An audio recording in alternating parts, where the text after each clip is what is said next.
السلام علیکم ورحمۃ اللہ وبرکاتہ۔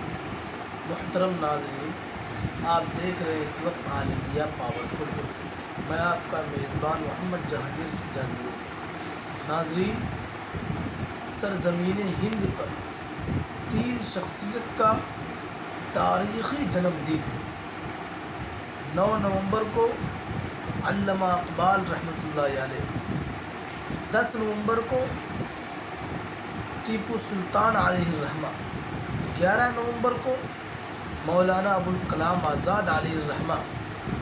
یہ تینوں وہ شخصیت ہے علامہ اقبال علیہ الرحمہ جن کو لوگ شاعر مشرق کے نام سے جانتے ہیں، ٹیپو سلطان علیہ الرحمہ جن کو لوگ شیر ہند، شیر میسور کے نام سے جانتے ہیں، اور مولانا ابوالکلام آزاد علیہ الرحمہ جن کو دنیا امام الہند کے نام سے جانتے ہیں۔ ناظرین، آج امت کو علامہ اقبال علیہ الرحمہ کی فکر کی ضرورت ہے، ٹیپو سلطان کی بہادری کی ضرورت ہے، ابوالکلام آزاد علیہ الرحمہ کی سوچ کی ضرورت ہے۔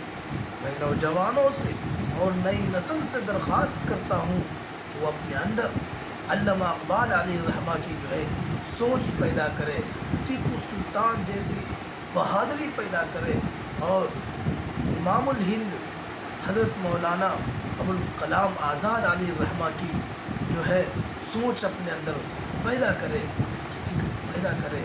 اور میں ایک اور درخواست کرتا ہوں اپنے نوجوانوں سے، نئی نسل سے، کہ 9 نومبر کو علامہ اقبال علیہ الرحمہ جو ہمیں اپنا قیمتی سرمایہ دے کر گئے، شعر و شاعری خوب دھوم دھام سے جشن منائے، شعر و شاعری کرے، اور 10 نومبر کو اپنی طاقت آزمائے، بہادری کرے، اور 11 نومبر کو یوم تعلیم منائے، یوم تعلیم کے نام پر خوب جشن منائے، اور لوگوں کو یہ پیغام دے، ابوالکلام آزاد علیہ الرحمہ اور ٹیپو سلطان علیہ الرحمہ اور علامہ اقبال علیہ الرحمہ جو ہمیں سرمایہ دے کر گئے، وہ لوگوں تک پہنچائے۔ جزاک اللہ، فقط والسلام۔